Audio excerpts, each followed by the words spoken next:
Hey everyone, Robert Nixon here. I've been spending some time trying to get this streaming platform going. It's been a bit tough.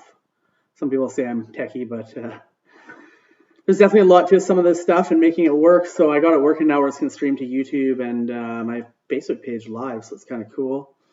I'll add my other ones as I can get them going. But yeah, I just thought I'd do a little live video. It's getting late. The day kind of flew by today.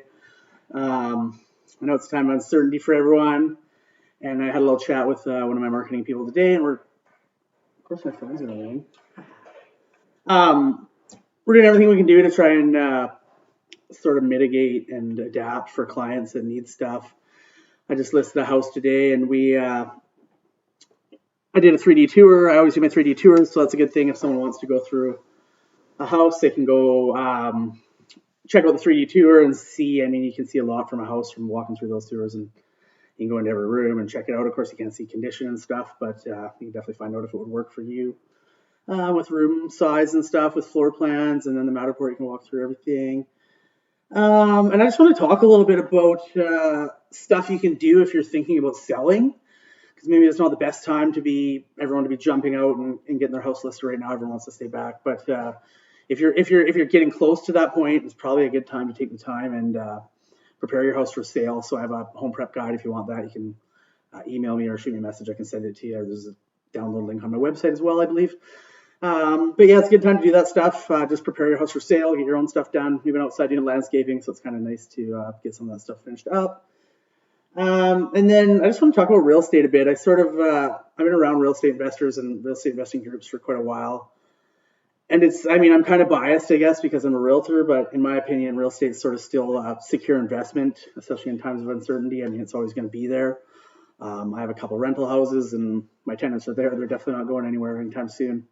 I got a dishwasher that's broken right now. Got to get that fixed, but if we can. So yeah, I mean, it's definitely something that's tangible over other asset classes, right? So it's always going to be there. Of course, you have to buy with cash flow and stuff. What else?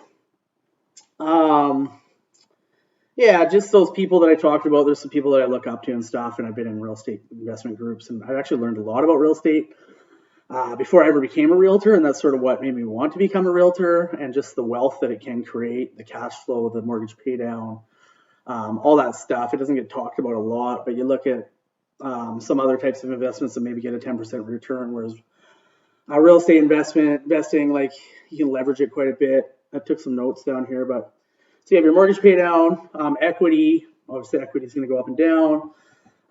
If you're going to buy a rental, you're probably going to have cash flow. So if you calculate all those things into your return, you get some pretty crazy percentages.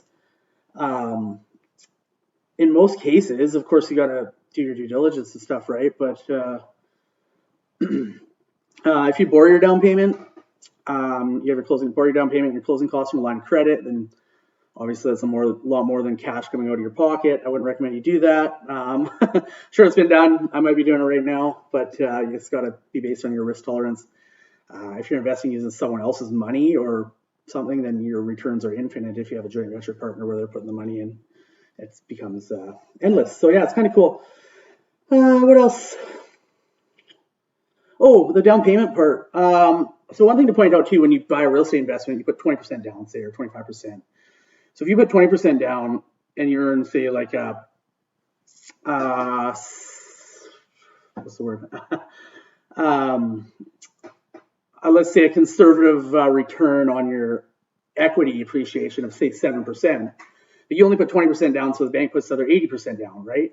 So you're actually earning that 7% equity on the bank's 80% as well. So, for example, so you're earning 5 times basically your original return on investment because you're using the bank's money to get that.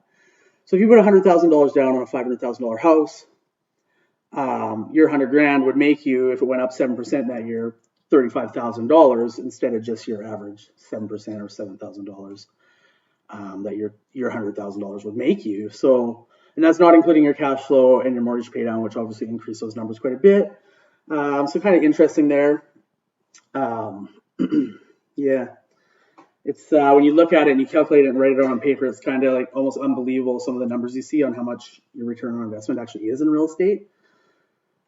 Yeah, I mean, I interviewed some people like Aaron Belmore. He was actually my first ever home sale when I got into real estate, and I did a Facebook interview with him. But he's a perfect example of someone who's created some insane wealth through real estate. So yeah, tangible asset. It's not going anywhere. You know, if you're looking to buy, I would say if you're secure in your job and you're not worried about it, you know, if the market goes like this a little bit, you're still paying that mortgage down. If you're buying it to live in, the market's always going to go up and down. So unless you plan on moving in a year, you're probably going to be fine and ride that out. And who knows what's going to happen here. We had low inventory for quite a while, and the market was still pretty strong. So there's definitely a little bit of uncertainty, but I don't know. Hopefully everything's positive. I'm going to keep plugging away. Also, if you guys are stranded at home, need groceries and stuff, I mean, there's definitely some different options out there. I needed some ink. Before we went to Mexico, we were low on ink, so we hadn't ordered any or went and picked any up. And I literally went on Amazon. What day is it today? Wednesday? Monday. Monday I went on Amazon, I think in the afternoon, and I clicked order ink, and it was dirt cheap, surprisingly. I got like a 6-pack, all the colors and 2 blacks, and it was here this morning. So I just put a little note on my door that we're doing the self-isolation. The Amazon lady knocked, pounded on the door, and then I opened it, grabbed it. She was already halfway to her truck and gave me a thank you for having a note on the door, which I guess is good because if they don't know what you're doing, it's good to let them know and have them not have to be exposed to you if you could potentially have something, but I don't think we do. Allergies maybe, but we'll wait out our 14 days here and hang out and get some work done. And yeah, if anyone has any questions, yeah, we're gonna order some groceries online too. Hopefully there's lots in the stores, but Amazon is a good place for stuff besides groceries that you can order and have it here quite quick. Times like this, sort of those things that you take for granted or you didn't normally do or did do, kind of become sways you in which direction you go for things, having to take a different route. So kind of interesting concept on the whole world. Anyways, I'm gonna go eat some dinner. Take care, everyone. Bye.